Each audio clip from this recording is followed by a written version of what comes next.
E aí, gente boa, tudo bom com vocês? Então, eu quero estar apresentando para vocês hoje a minha primeira ministração que foi feita há 16 anos atrás. Minha primeira ministração do Seminário do Reino de Deus foi realizada em agosto de 2007. Então, você veja aí quanto tempo, né? 16 anos, eu tinha 25 anos de idade, né? Quando eu comecei a ministrar, eu recebi esse evangelho com 20 e 5 anos depois de um bom discipulado, né, o pastor Cláudio, na época, liberou para eu poder ministrar essa palavra, esse evangelho, né, e foi uma bênção. Né. Quem achou essa mensagem foi o pastor Márcio. O pastor Márcio mexeu aqui, né, me passou vários estudos, várias apostilas e várias mensagens antigas. E eu ali, catando uma por uma, achei uma minha. Não tem vídeo, né? Infelizmente não tem vídeo, é áudio, mas vale a pena, né? Você vai ver que é uma mensagem que a gente não está aqui de brincadeira, nós não estamos fazendo isso por questões de YouTube, nós não estamos trazendo essa mensagem simplesmente porque é modinha, não, isso faz parte da nossa história, isso faz parte da nossa vida. Né? Então, desde a minha juventude, né? Desde os meus 20 anos, eu venho ensinando essa palavra. É uma pena que naquela época a gente não tinha os recursos de hoje. Naquela época, YouTube também era escasso. Não tinha nem vídeos aí para você poder pesquisar direito. Então, o que a gente tem é isso aí, é áudio. Né? Você vê que o som não está muito bom nessas coisas, mas, né, você percebe que o conteúdo é o mesmo. Tá? O conteúdo é o mesmo, os argumentos são os mesmos, a gente não mudou. A gente continua na mesma pegada. E esse assunto é um assunto que eu me aprecio muito. Falar sobre eleição, sobre predestinação, criação, reino de Deus, nações. E vou deixar com vocês aí, então, uma mensagem, né, uma das aulas, né, do Seminário do Reino, que foi pregada aí no início do mês de agosto de 2007. Eu tinha ali 25 anos, uma mensagem de 16 anos atrás, né? Glória a Jesus por isso, porque estamos firmes aqui, como disse Josué, até aqui nos ajudou o Senhor. Amém? Fica aí com a ministração. Herdar a terra para sempre. É algo que tem pessoas que já criam nisso. Já existiam pessoas que já criam que herdar a terra para sempre. É até engraçado, a gente vai chegar para falar sobre o reino de Deus, né? Não vamos herdar a terra. Não, disso eu já sabia. Eu vou herdar a terra mesmo. A gente fica até assim, meio Poxa, eu pensei que ia chegar com a revelação, né? Herdar a terra, e o rapaz já sabia que nós íamos herdar a terra, e cheio de temas, cheio de versículos, né? Pronto para evangelizar. E nós vamos falar sobre herdar a terra, a pessoa já sabe sobre isso. Mas a criação é algo que realmente é uma revelação para esse tempo. Realmente é uma revelação que Deus está dando para nós. Nesse dia, que é tema de debate de séculos e séculos, calvinistas e pessoas que creem na predestinação. E tem aqueles que creem na predestinação fatalista, uma vez salvo, salvo para sempre. E tem aqueles que creem no livre-arbítrio. Não, todos têm direito de serem sacerdotes. Todo mundo pode ser sacerdote, todo mundo pode entrar no escalão da predestinação. E tem aqueles que dizem, não, os predestinados são os predestinados. E os que não são predestinados já estão condenados pelo lago de fogo e enxofre. Só que tem um detalhe. O grande problema da igreja de hoje é que ela não se interessa em estudar a escatologia, que é o estudo de acontecimentos futuros.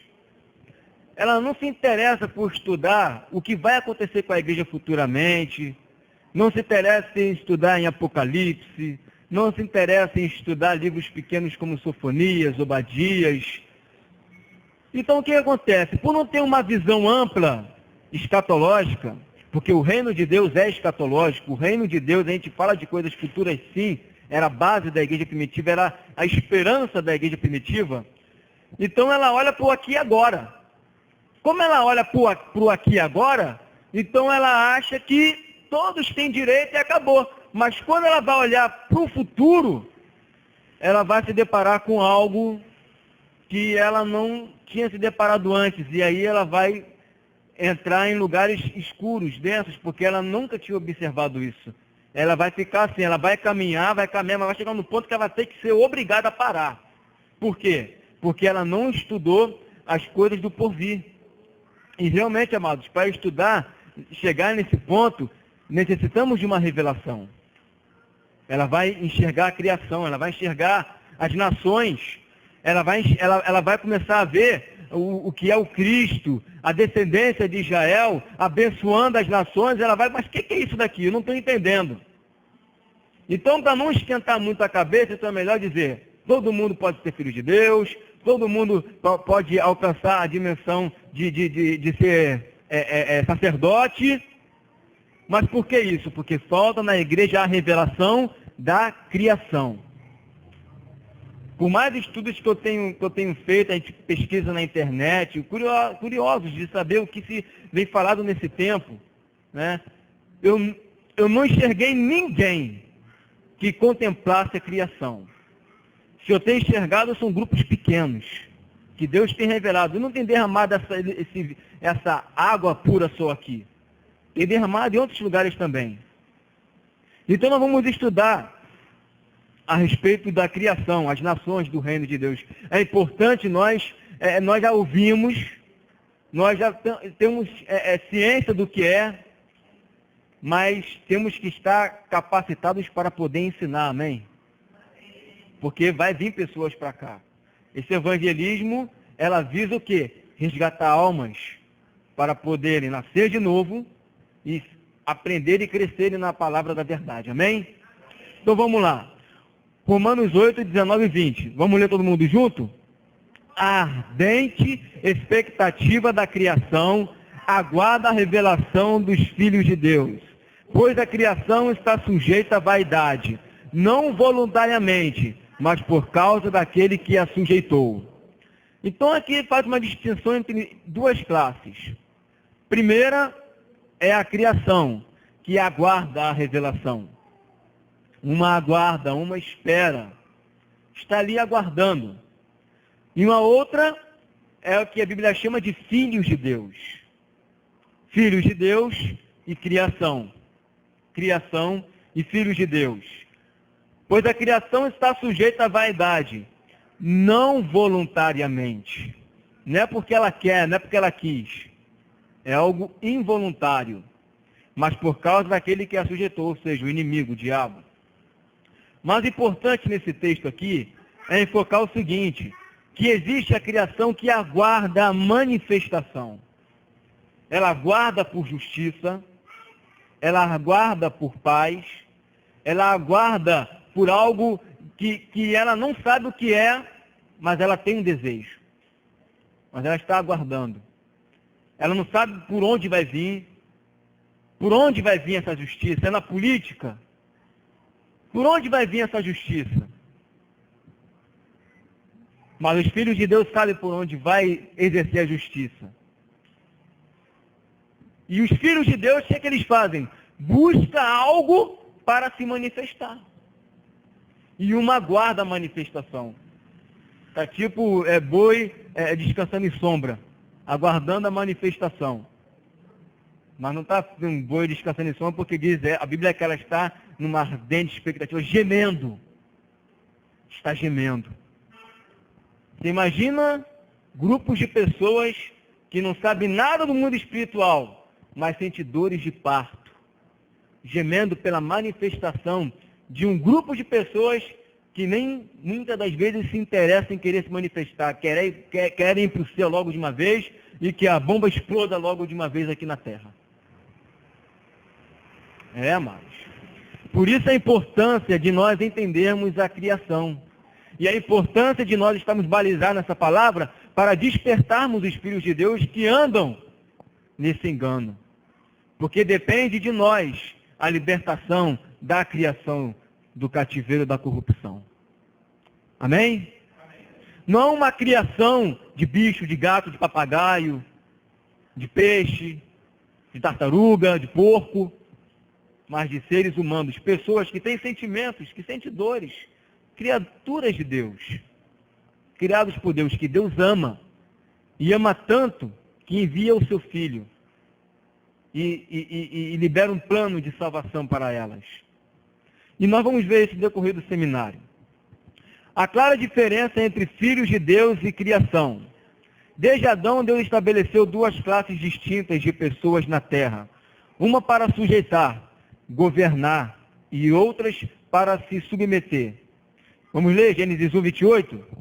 E Deus os abençoou e lhes disse: sede fecundos, multiplicai-vos, enchei a terra e sujeitai-a. Esse texto nós já estudamos no segundo módulo, que aqui nós encontramos, né, as 4 dimensões do reino, que é rei, governo, povo e território. E dentro dessas 4 dimensões nós vamos estudar hoje que é a criação, que está justamente aqui no multiplicai-vos. Eles vão multiplicar, vão ter filhos, vão gerar filhos. E desses filhos que vão encher toda a terra, vão se sujeitar a quem? A Adão e a Eva. E nós já aprendemos no segundo módulo que isso é um protótipo do reino. Que isso é uma figura do porvir. Que Deus aqui está estabelecendo um dos princípios do reino, que é rei, que tem um rei, que tem governo e que tem um povo que se submete a esse governo. E esse povo é justamente uma figura da criação. Uma figura da criação, que no caso aqui seriam os filhos de Adão e Eva. Vocês estão compreendendo até aqui? Está tudo, amém? Está bem claro aqui? Vamos prosseguir então? Uma outra figura. Essa é a primeira figura. Então Deus começa a trabalhar com o povo de Israel para mostrar para nós que existia um plano estabelecido na eternidade passada por Deus. E ele começa a abrir o leque desse plano por figuras que ele faz por intermédio do seu povo escolhido, que é Israel. Vamos ler Êxodo 13, 2. Consagra-me todo primogênito, todo que abre a madre de sua mãe entre os filhos de Israel, tanto de homens como de animais, é meu. Então, de princípio, ele estabelece uma figura no Éden, que é de Adão e Eva, os seus filhos, e mais tarde ele estabelece uma outra figura, que é o quê? Todo filho primogênito é meu. Isso não significa que os restantes filhos que nascessem eram do diabo. O primeiro é meu, o segundo é do diabo. Não é isso. O primeiro filho é meu. É meu porque é propriedade peculiar. Consagra-me a mim, todo filho é meu, pertence a mim. Mas os segundos serão abençoados. Mas nós sabemos que o primogênito tem direito à herança maior. O primogênito o primogênito para Israel, ele tem privilégios que o outro não tem. Mas isso não significa que os outros filhos eram desprezados, eram reputados como nada. Eles não estavam na mesma dimensão do primogênito, mas tinham os seus potenciais. Então, aqui é mais uma figura de que Deus ele separa alguns, dentre muitos, para uma missão especial, para algo especial. Então, Deus começa a trabalhar com outras figuras. Vamos ver aqui, então. Vamos ler aqui Deuteronômio 10, 8. Por esse mesmo tempo, o Senhor separou a tribo de Levi para levar a arca da aliança do Senhor, para estar diante do Senhor, para o servir e para abençoar em seu nome até o dia de hoje. Olha que interessante, esse texto dá mais detalhes do que é ser do Senhor. Então ele usa um outro tipo de figura. O que é esse tipo de figura? A tribo de Levi. Porque em Israel haviam 12 tribos. Isso não significa que as 11 eram do diabo. Que as 11 já estavam condenadas. Que as 11 já estavam destinadas para o lago de fogo e enxofre. Negativo. Que conversa é essa? O que ele está querendo dizer é que Deus escolheu um povo dentre as 12 tribos para fazer o quê? Para levar a arca da aliança do Senhor, ou seja, a presença do Senhor. Vocês da tribo de Levi vão levar a minha presença. Vocês vão levar a minha presença. Mas o quê? Estar diante do Senhor. Serão sacerdotes, serão levitas. Mas o quê? para servir no templo, para servir nas coisas sagradas do Senhor e para abençoar, para ser motivo de bênção e louvor para as outras tribos. Porque Deus ama as outras tribos. Deus não rejeitou as outras tribos. Somente escolheu uma para abençoar. Deus pode fazer isso? Pode. Claro que pode. Tanto pode como fez. Amém? Então vamos continuar. Dentro dessa figura que nós vimos lá atrás, dessas três figuras, desde o Éden, desde os filhos primogênitos e desde da tribo de Levi, nós temos uma figura do porvir do que Deus está querendo dizer com isso. E o que Ele está querendo dizer com isso? É que Deus escolheu desde a eternidade passada, vamos ser bem claro, tá? Um número específico de pessoas para serem sacerdotes do Senhor. Caramba, esse número é 144 mil? Não. Não é 144 mil. Mas é com uma multidão, né, de pessoas incontáveis. Estrelas do céu, areias do mar, incontáveis. Deus sabe, um homem não sabe. Deus sabe, o homem não sabe, mas é limitado. Isso eu quero deixar bem claro, é limitado. Não é algo que uma pessoa decide, eu quero ser sacerdote, então peraí que eu vou escrever seu nome agora aqui no livro da vida. Negativo. É algo que Deus já predeterminou antes da fundação do mundo. Antes da fundação do mundo. E isso ele representou como figura no Antigo Testamento. E, nesse tempo, Deus tem revelado para nós que desde o Éden, Deus tem preparado um povo para ser exclusivamente seu. Dele. Vamos ver aqui na oração de Jesus em João 17:9? Vamos ler? É por eles que eu rogo. Não rogo pelo mundo, mas por aqueles que me deste, porque são teus. Interessante, aqueles que me destes. Aqueles que o Senhor, aqueles que é do Senhor, e o Senhor deu para Jesus. Por que ele não roga pelo mundo? É uma pergunta interessante, né? Por que Jesus não roga pelo mundo? E o contexto de João 17, mundo ali são pessoas. Não é mundo, sistema pecado, né? Mas são pessoas. O capítulo 17 de João trata de pessoas, seres humanos, seres pessoais que sentem, têm vontades próprias. Por que ele não roga pelo mundo? Um exemplo que a gente sempre gosta de dar, por exemplo, um pai de família, ele tem uma criança de 1 ano, 2 anos de idade. Aí ele está passando necessidades em casa, está com privações, está desempregado. Por que eu vou rogar? Para o pai de família arrumar um emprego ou para uma criança? Porque a solução da criança está no pai de família. Por que Jesus não roga pelo mundo? Porque, como eu disse antes, a solução da criação está na revelação dos filhos de Deus. A solução da criação está naqueles a quem o Pai deu para Jesus. A solução da criação está justamente na igreja, em nós que estamos aqui. Por isso ele não roga pelo mundo, mas por aqueles que me deste, porque são teus.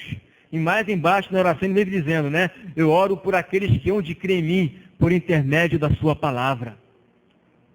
Ou seja, mais uma prova de que ele está rogando por aqueles que são eleitos por Deus, predestinados por Deus, escolhidos por Deus, antes da fundação do mundo, para fazerem parte de um corpo, que é o corpo de Cristo, a descendência, né, de Abraão. Amém? Vamos continuar. Nascem por motivação natural. Aqui no caso, quem nasce por motivação natural é a criação. Somente os filhos de Deus são chamados ao mundo por ele. Isaías 49:1. Ouve-me, terras do mar, e vós, povos de longe, escutai, o Senhor me chamou desde o meu nascimento, Desde o ventre de minha mãe fez menção do meu nome. Aqui quem está falando é o profeta Isaías. Então observa que o profeta Isaías, Deus já conhecia o profeta Isaías, Deus já sabia do nome, já tinha escolhido o nome para o profeta Isaías, a terra em que ele iria nascer, de quem ele iria nascer, a formação dele, tudo isso Deus já tinha escrito no seu livro acerca do profeta Isaías. Mas com a criação não é assim. A criação, ela é diferente. A criação, ela não é eleita por Deus. Ela não é eleita. Isso é interessante, porque a gente, quando eu compreendi isso, eu aprendi a dar valor ao cristianismo, ao meu chamado. Porque antes a gente tinha aquela ideia, né? Não, o Senhor tem um plano para você. Amém, aleluia, glória a Deus. Mas ficava pensando, todo mundo que é evangelizado, as pessoas quando vão evangelizar falam a mesma coisa. Deus tem um plano para você, Deus tem um plano para você. E hoje a gente sabe que Deus tem um plano para um grupo em especial. E realmente é um plano de glória. Cristo em nós, a esperança da glória. Não é um mero plano, Deus tem um plano para você na sua vida. Né? Trabalhar no ministério ali, tal da igreja. Não é isso. Então a gente está entendendo que a criação ela não é eleita, ela não é predestinada. Eu estou falando bastante essas palavras, não é eleita, não é predestinada, não é escolhida. Porque quando a gente trata desse assunto de predestinação, já causa um incômodo, né? E você, né? É daquele pregador que diz que uma vez só o sol para sempre. Então não é isso. Quando a gente fala de predestinação, de eleição, a gente está falando de um chamado ministerial no sacerdócio para o reino eterno. Ninguém está falando aqui que eu sou eleito e que eu posso viver na paz virada e que meu nome nunca vai ser riscado. Não é isso. Mas o que eu estou querendo dizer é que por nós sermos eleitos, nós temos que confirmar a nossa eleição. Mas a criação não. A gente fica falando de eleição, e a aula não é de eleição, a aula é de criação, mas não tem como, né? A gente separar totalmente uma coisa da outra. Tem que tocar nesse assunto, né? Virando a página, a gente vai ver aqui uma coisa interessante. E esse texto, quando eu li aqui, quando eu aprendi acerca da criação, eu tomei um susto tão grande. Vamos ler aqui João 1,13. Os quais não nasceram do sangue, nem da vontade da carne, nem da vontade do homem, mas de Deus. Antigamente, quando eu li esse texto, eu achava que esse texto estava falando do novo nascimento. Os que, né, que diz o texto, todos quanto receberam, deu-lhes o poder de serem feitos filhos de Deus, os quais não nasceram, né, do sangue, nem da vontade da carne, nem da vontade do homem, mas de Deus. Caramba! Eu recebi Jesus como meu Senhor, eu nasci de novo. Não foi da vontade do homem que eu nasci de novo, foi da vontade de Deus. Ô glória! Quando eu recebi essa revelação, caramba, que ignorância! Que ignorância! O texto está falando tudo ao contrário. E eu estou falando tudo ao contrário do texto. Porque, na verdade, os que receberam Jesus como Senhor, e que nasceram de novo e que receberam o poder para se tornarem filhos de Deus, se fazerem filhos de Deus, filhos maduros, esses não nasceram no sentido de ser chamado para a vida, não nasceram do sangue, não nasceram da vontade da carne, não é no sentido de nascer de novo, mas nascer mesmo de idade, nascer do ventre da mãe, mas da vontade de Deus. A criação, ela nasce do sangue, nasce da carne, nasce da vontade do homem. Você já parou para se perguntar, por que, e caramba, e agora? É a criança que foi abortada, tem salvação para essa criança? Se ela fosse uma eleita, antes da fundação do mundo, ela iria ser abortada? É, lógico que não. A igreja respondeu com uma convicção, amém. Amém. Lógico que não.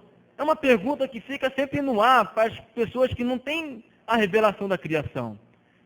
Mas interessante que, apesar dessa criança que foi abortada, e por ter sido abortada, não teve tempo suficiente para nascer de novo, ou não ser predestinada para ser um sacerdote, como o Evangelho do Reino entende que essa criança não será lançada no lago de fogo para a condenação eterna, mas que, sendo criança, sendo até mesmo certo, ter sido adotada até na condição de inferno, poderá viver no reino de Deus com nações.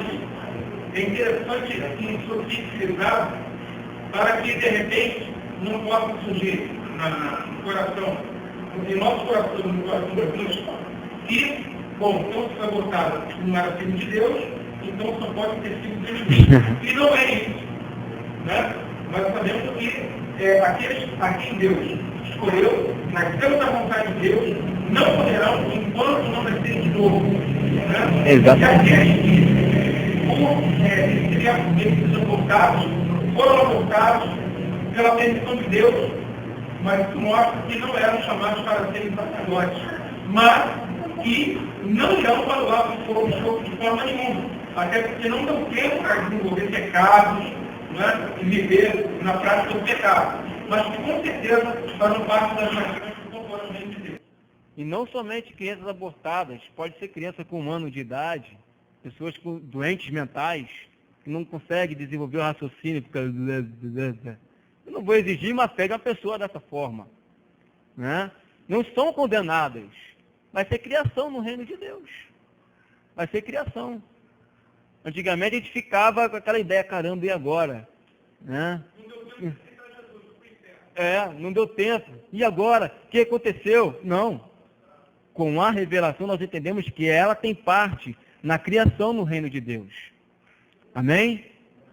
Então os que não nasceram do sangue, nem da vontade da carne, nem da vontade do homem, mas de Deus, esses são os eleitos. E os que nasceram do sangue, da vontade da carne, da vontade do homem, esses são criação. Esses podem nascer a 1000, multipliquem, têm muitos filhos, mas os eleitos de Deus nascem no dia certo, na hora certa, no tempo certo, da vontade de Deus. Amém? Não pode receber o Espírito de Jesus. O Espírito de Cristo não é dado à criação, porque eles não são chamados a serem semelhantes a Jesus. João 14, 16 e 17. E eu rogarei ao Pai, e Ele vos dará outro Consolador, a fim de que esteja para sempre convosco, o Espírito da verdade, que o mundo não pode receber, porque não o vê, nem o conhece. Vós o conheceis, porque Ele habita convosco e estará em vós. O interessante desse texto é justamente isso aqui, o que está aqui grifado, que o mundo não pode receber, o Espírito da verdade, que o mundo não pode receber. Não é que ela não quer receber, ela não pode receber. O mundo não pode receber, ou seja, o mundo, a criação no caso, não pode nascer de novo. Não pode nascer de novo, não pode falar em línguas estranhas. Não nasceu de novo, não tem espírito, mas vai falar línguas estranhas. Não é? Não pode falar línguas estranhas, não tem uma visão espiritual das coisas. Tem gente que pensa que a pessoa, por conhecer a Bíblia, caramba, esse rapaz conhece de Bíblia, mas os mistérios do reino de Deus, isso é dado apenas àqueles que têm o Espírito de Deus. Não vamos nos iludir porque pessoas conhecem bastante de Bíblia, porque Jô Soares conhece muito de Bíblia. Isso não significa que eles sejam filhos de Deus. Porque pessoas que conhecem a Bíblia de capa a capa, a letra da Bíblia, isso daí não precisa nascer de novo. Basta ler, conhecer um pouquinho de história, conhecer um pouquinho, de algumas coisas. Agora, mistérios do reino de Deus, essa criação, o que é o Cristo, o que é a descendência, a noiva do Cordeiro, a revelação dos filhos de Deus, parábolas do reino, isso a criação não pode receber. Tem gente que diz que parábola é para eles entenderem melhor. Na verdade, para entender melhor, tem que explicar a parábola, Isso a criação não vai poder entender. Só aqueles que têm um chamado para sacerdócio. O mundo não pode nascer de novo, a criação não vai nascer de novo. Somente os filhos de Deus. Por não ser predestinado a pertencer à família real de Deus, a criação não precisa do Espírito de Cristo. Romanos 8, 9. Vós, porém, não estáis na carne, mas no Espírito, se de fato o Espírito de Deus habita em vós. E, se alguém não tem o Espírito de Cristo, esse tal não é dele. Aquela oração de Jesus, né? Aqueles que são teus, o que me destes e tal. Aquele que não tem o Espírito de Cristo, ou seja, aquele que nunca vai receber o Espírito de Cristo, esse tal não é do Senhor. Talvez não é do diabo. Mas não é do Senhor. Não é dele. Por isso que a criação ela é muito materialista. Porque ela não quer buscar a santidade de Deus. Não quer buscar a face de Deus. Não quer buscar entrar no santíssimo lugar. Adora uma campanha. Jesus nunca fez campanha. Campanha da corrente sagrada. Campanha da vitória. Acontece que a igreja hoje virou uma consultoria evangélica. Né? Qual é o seu problema? É roupa nova? É emprego? É casamento? Qual é o seu problema?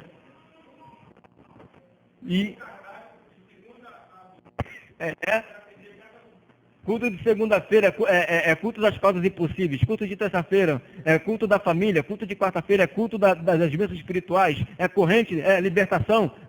Aí domingo, de noite, é o culto de louvor e adoração. Detalhe, ao Espírito Santo.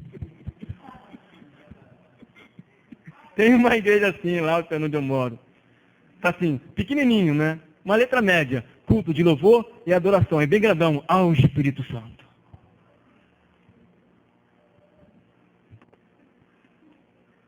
A criação é materialista. Ela quer ser abençoada. E o triste é que existem filhos de Deus que está tendo um caráter de criação. Tem um espírito, é eleito, mas tem um caráter de criação. Por isso que uma palavra como essa, não vai ser difícil a gente encontrar pessoas que não vão entender bolhufas. Quando a gente começar a adorar o Senhor de fato, na adoração de fato, adorar ao Senhor, eles não vão dar aquele glória, vai se sentir incomodado. Aqueles cultos que a gente começa a adorar o Senhor, adora o Senhor, louve ao nome do Senhor, porque Ele é digno, Ele é benigno, Ele vai reinar sobre a terra. Aí o povo está lá. Aí quando você fala assim, porque a bênção de Deus vai chegar na tua casa, Deus vai abrir aquela porta de emprego, aleluia, glória a Deus. Então uma alegria, aí eu vou louvar, porque realmente eu Deus na vitória. Porque está impregnado na criação um caráter de ser abençoado.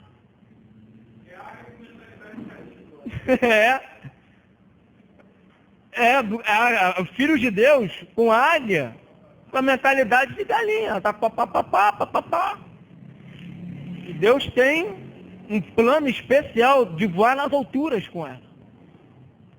Deus tem um plano especial. Gente, essa palavra não pode ficar presa, essa palavra tem que ser pregada. Quando os filhos de Deus com o coração sincero, que tem filhos de Deus com o coração duro. Mas quando os filhos de Deus com o coração sincero ouvirem essa palavra, elas não vão querer outra coisa, amados. Elas não vão querer outra coisa. A criação, ela vai se sentir até feliz quando os filhos de Deus ouvirem e obedecer essa palavra, porque elas vão realmente receber a bênção do Senhor, que é a revelação dos filhos de Deus. Se nós amamos a criação, vamos manifestar essa glória. Né? Temos que sempre pensar na criação. Não podemos esquecer que existe um povo que geme, esperando a nossa manifestação. Povo que está sendo enganado, povo que está nas mãos desses corruptos, que só pensam arrancar dinheiro deles. Nós temos que gemer junto com o Espírito. Senhor, manifesta a tua glória em mim, manifesta a tua glória em mim. Porque a criação geme esperando por nós. Por isso que nós temos que evangelizar. Sim, para resgatar os filhos de Deus que estão cegos. E os filhos de Deus, porque vai ser uma glória nascer de novo ouvindo essa palavra, não tem coisa melhor, amados. Nascer de novo, porque o pior é você pegar um filho de Deus que está cheio de fortaleza, cheio de apostasia, tirar tudo, não só apostasia, mas o sistema, né, que colocou no coração dela para introduzir o reino. Agora você pegar uma mente fresquinha na rua, nascer de novo, pronta para você semear e dar muito fruto, isso é maravilhoso. Isso é maravilhoso. Mas com a criação não é assim. Com a criação a gente tem que manifestar a glória, né? E buscar a santificação para libertar ela do cativeiro. Amém? Só pode crer no que vê. Só os destinados para ter a vida divina creem sem ver. Atos 13, 48. Vamos ler. Ouvindo isto, regozijavam-se e glorificavam a palavra do Senhor. E creram todos os que haviam sido destinados para a vida eterna. Só creram os que tinham sido destinados para a vida eterna. Eu estava lendo um documentário, eu procurei cacete, que tem algum comentário das Bíblias que falam desse texto. E só achei uma que é da plenitude. Aí o comentarista falou assim, os que tinham sido destinados para a vida eterna, lógico que eram para o plano daquele tempo. Eu pergunto, caramba, e para esse tempo Deus não tem um plano, e para outro tempo Deus não tem um plano, né? E Deus não tinha um plano para os que não tinham sido destinados para aquele tempo? É uma resposta totalmente ilógica.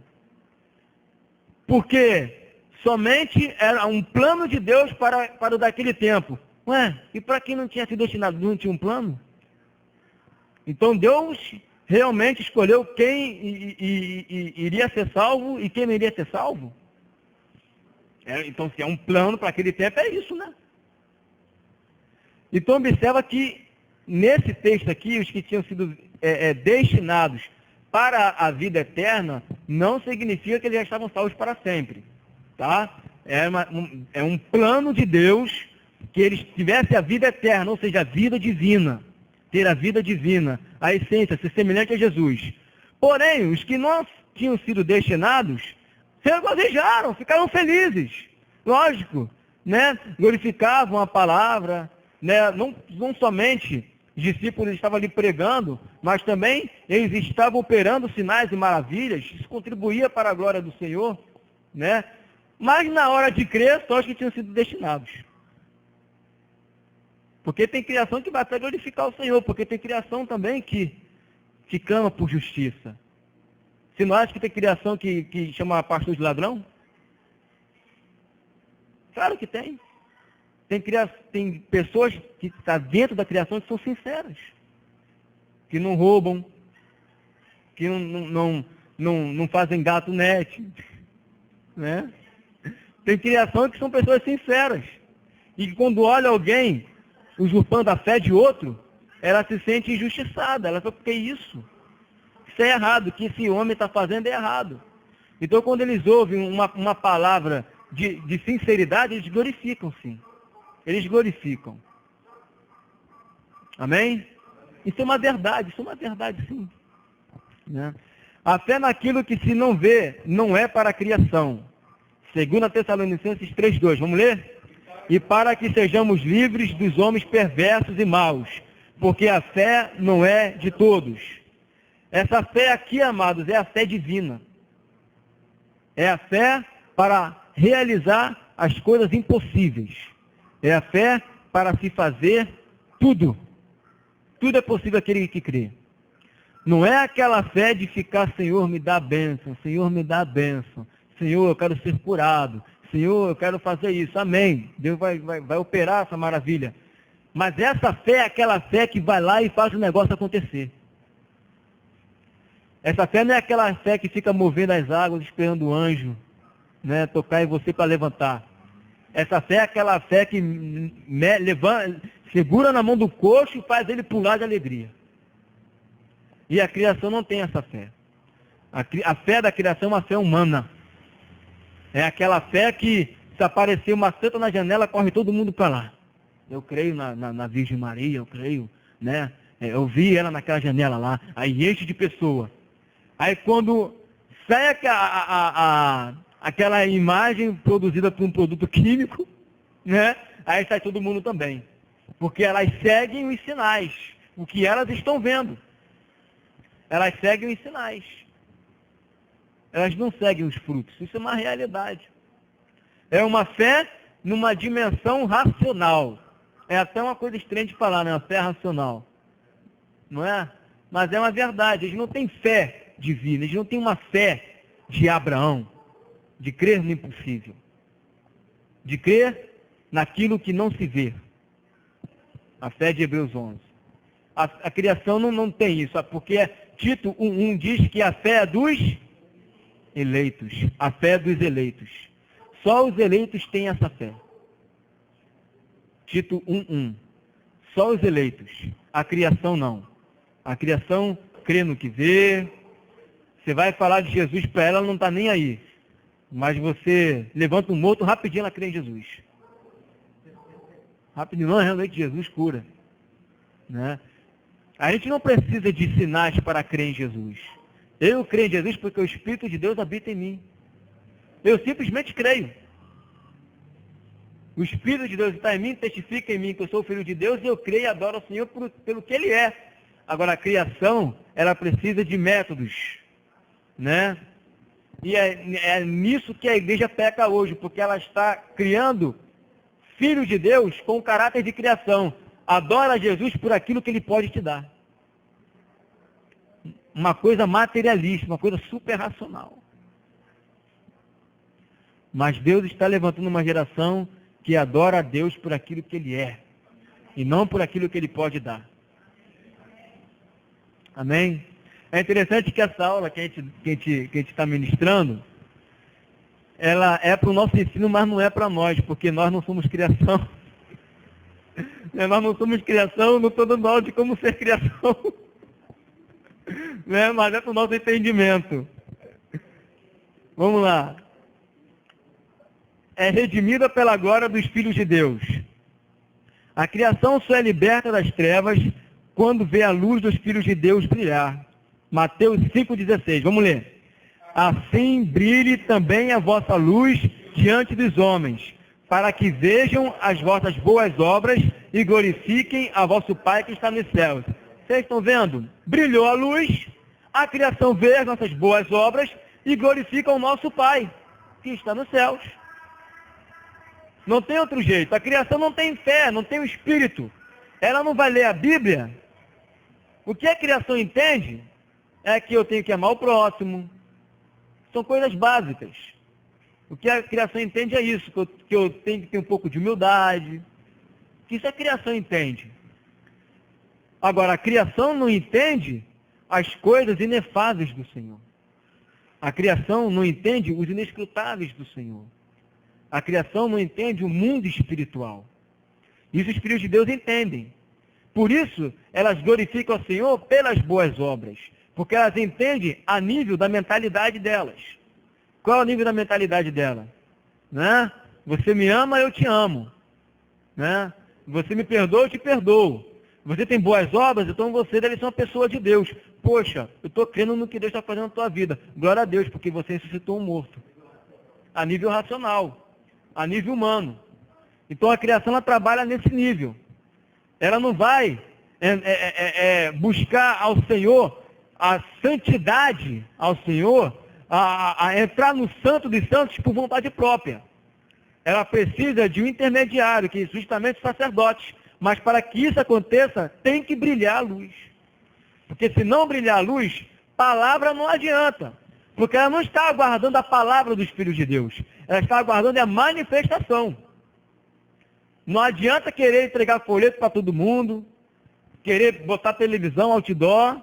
Isso não vai adiantar o problema da criação. A criação é resolvida por uma simples solução, que é revelar a glória de Cristo em nós.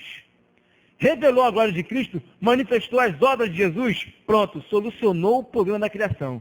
Ela vai glorificar o nosso Pai que está nos céus. Ela vai ver a nossa luz. Amém? Sem a luz dos filhos de Deus, a criação fica sujeita às trevas. Isaías 9:2. O povo que andava em trevas viu grande luz, e aos que viviam na região da sombra da morte, resplandeceu-lhes a luz. Essa luz aqui era Jesus. Esse texto fala de Jesus. É interessante que Jesus, ele viveu nessa terra sem pecado algum. Mas ele só resplandeceu a luz dele com 30 anos de idade. Então você observa que por mais santo que nós sejamos, tem que ter luz, que são as boas obras. Porque Jesus viveu sem pecado, um homem santo na terra sem pecado. Mas o povo que jazia em trevas só viu a grande luz quando ele se manifestou. Quando ele começou a operar sinais e maravilhas, quando ele começou a fazer os cegos enxergarem, aos surdos ouvirem, aos mudos falarem, aos paralíticos andarem, os leprosos serem purificados. Aí a criação começou a enxergar a luz que estava em Jesus. Mas antes não. Ele estava em oculto. Ele estava se aperfeiçoando. Ele estava se aperfeiçoando. É o que nós estamos fazendo, nos aperfeiçoando em oculto, visando a manifestação por amor às nações. Por amor às nações, amados. Temos que amar a criação. Amém? Quando os filhos de Deus brilham a luz, a criação é redimida. Romanos 8:21. Na esperança de que a própria criação será redimida do cativeiro da corrupção, para a liberdade da glória dos filhos de Deus. Olha que interessante, a criação esperando a manifestação dos filhos de Deus, né, para ser redimida do cativeiro da corrupção. Será julgada pelos filhos de Deus no fim. Toda a criação ressuscitará e será julgada pelos filhos de Deus. 1 Coríntios capítulo 6, versículo 2. Ou não sabeis que os santos hão de julgar o mundo? Tem um colega que, quando eu falei isso para ele, ele falou assim: quem sou eu para julgar alguém? Quem sou eu? Rapaz, você é um filho de Deus. Isso, você acha que é pouco? Você acha que é pouco ser um filho de Deus? Você é um filho de Deus. E nós temos que crer no que está escrito. Nós vamos julgar o mundo. Nós vamos julgar a criação será julgada. A criação não vai ressuscitar na primeira ressurreição. Ela não vai ressuscitar na primeira ressurreição. E o interessante é que essa semana, na segunda-feira, eu estava ouvindo um debate na El Shaddai. Quem ouviu o debate na El Shaddai segunda-feira? Ninguém? Pois é, eu ouço porque eu fico, o que vai pelas igrejas. Então, eu estava ouvindo um debate na El Shaddai segunda-feira e o tema era: o que vai acontecer com as pessoas que viverem épocas e tempos que não ouviram acerca de Jesus? Serão condenadas? Olha que tema interessante, né? Um tema de segunda-feira no debate. Só que quando eu ouvi, eu já faltava 10 minutos para acabar o debate. Porque eu estava na melodia, quando passei para o Shaddai. Aí eu corri para a internet, eu entrei lá, eu vou mandar uma pergunta, eu tenho que mandar uma pergunta, vou enviar, mas aí, de escada, deu mais... Internet de escada é o problema. Quando foi enviada a pergunta, já estava na oração. Pastor, ora aí pelo debate. Mas a pergunta era essa aqui, ó. Vamos abrir Mateus 12:41?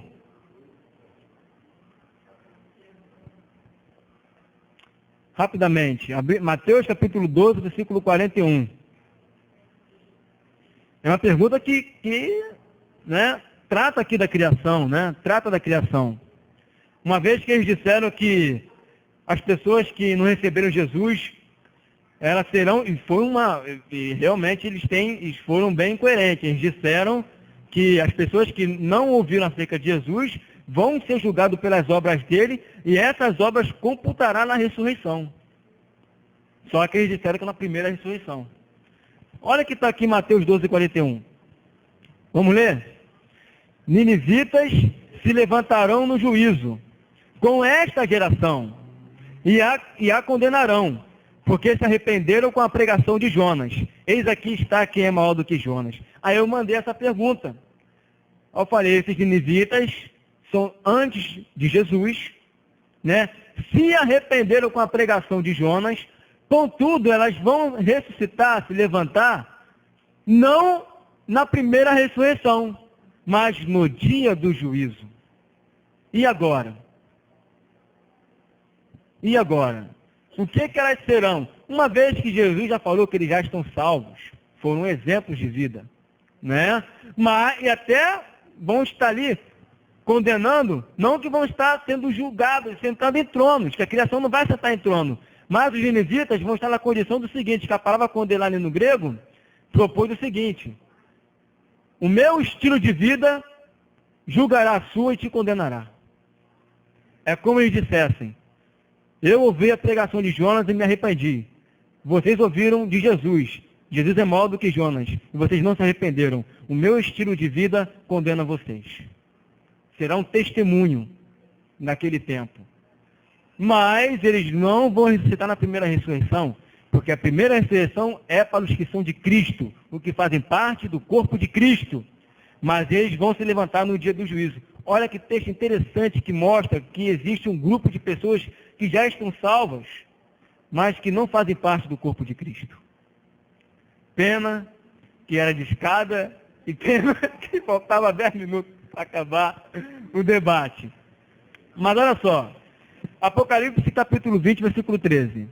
Deu o mar os mortos que neles estavam, a morte e o além, entregaram os mortos que neles havia, e foram julgados, um por um, segundo as suas obras. E tão interessante desse texto, né, não tá aqui, mas depois você pode ler, em Apocalipse capítulo 20, fala que vai ser aberto livros, que são os das obras, e um livro, que é o livro da vida. O livro da vida a gente depois vai estudar com mais calma quando a gente falar sobre o governo, mas o livro das obras trata da criação. Os livros das obras, plural, os livros das obras, que fala da criação, trata justamente disso. Ela vai ser julgada por aquilo que ela fez em vida. Não é essa história de que vai ter uma segunda chance no dia do julgamento. Ela vai ser julgada no dia do julgamento aquilo que ela fez em vida. Não é uma segunda chance. É um julgamento para ver o que ela já fez. O que ela já praticou. Segunda chance, se tivesse uma reencarnação, né? Aí seria uma segunda chance, né? Mas como é o que ela já fez e já encerrou, já selou a vida dela, então vai julgar por aquilo que ela fez. E segundo o julgamento dela, vai decretar se ela vai fazer parte da criação ou se ela vai ser lançada no lago de fogo e enxofre. E quem é que vai determinar isso? A igreja. Nós. Nós é que vamos julgar a criação. Nós é que vamos estar lá abrindo os livros, naquele trono, né? Daniel diz que vão ser postos tronos, né? E nós vamos estar lá, vai ser colocado o tribunal e nós vamos julgar um por um. Não vou julgar um por um, né? Um monte vai julgar um monte. Se perseverarmos até o fim. Se perseverarmos até o fim. Exatamente. Oi? Os santos que vencerem, os santos que forem vencedores vão julgar a criação. Amém? O juízo levará em conta a luz dos filhos de Deus que brilhava. Mateus 11, 23. Tu, Cafarnaum, elevar-te-ás porventura até o céu, descerás até o inferno, porque se em Sodoma se tivesse operado os milagres que em ti se fizeram, teria ela permanecido até o dia de hoje. Digo-vos, porém, que menos rigor haverá no dia do juízo para os com a terra de Sodoma do que para contigo. E se elevar-te-ás até o céu, não é que vai morar no céu. É uma palavra que prefigura a soberba, né? Elevar-te-ás, uma soberba. Serás exaltado e tal. Tem versões que dizem assim. O que é que Jesus está querendo dizer com isso aqui? É um critério. Existe um critério. o critério de luz, tempo, época, aonde a criação nasceu. Aonde ela nasceu? Tinha luz? Não. Então, vai ser julgada de uma forma. Com menos julgou. No caso de Sodoma e Gomorra. Tinha luz? Não. Ló era luz aonde? Contar a luz de Ló? Não. Tudo bem, os anjos foram lá, pegaram ele, mas Ló não era aquela luz. Isso não contou. Jesus era luz? Era. Vai ser julgada com mais rigor. Por quê? Porque a criação é julgada por aquilo que ela vê. Sempre frisam isso, não por aquilo que ela ouve. Não adianta chegar para um sodomita e ficar falando para ele que isso é pecado, que isso é abominável. Se não tiver luz, não adianta. Tem que ter luz. Tem que brilhar a luz. Tem que resplandecer. Uma coisa é você... Deixa eu ver um exemplo aqui. É você falar que esse poste é branco, mas eles estão com os olhos fechados. Ó, isso aqui é branco. É branco mesmo, né? Outra coisa é você fazer brilhar nos olhos dela, um poste, e falar, isso aqui é branco. Ah, agora eu estou crendo. Porque elas vão ver a luz. E elas vão crer. Amém? Vão crer. Isso aí não é sinal de que realmente vai crer. Porque esse povo aqui de Cafarnaum não creu. Né? Vai ser julgada com mais rigor. É um critério que eu estou usando. Né? Qual é o critério que a Bíblia estipula? Tem luz, mais rigor. Menos luz, menos rigor. Igreja apostasia, menos rigor. Igreja está em apostasia, a igreja está dividida, a igreja não dá exemplo para nada, a igreja é chacota do mundo, não é menos rigor então. Não é exemplo, como é que eu vou julgar os de fora? Não é exemplo, é menos rigor. Mais rigor, é isso aí. Mais rigor. Mais rigor. Igreja com luz, igreja gloriosa, santa, irrepreensível, sem ruga, sem mácula. Mais rigor. Menos rigor. Mais rigor pra gente. Espera aí. Brilhou? Vocês estão me confundindo. Estão me confundindo, tá vendo? Mais rigor quando tem luz, menos rigor quando não tem. Pronto. Amém. Tranquilão. Tranquilão. Pois é. Tranquilo, nada de Babel, pelo amor de Deus. Aqui é uma só fé. Lógico, né? Mais luz, mais rigor. Menos luz, menos rigor. Amém? E esse é o critério que é utilizado para a criação. E também é contado as obras que elas realizam. Porque, vamos supor, um índio. Não tem igreja, não tem nada.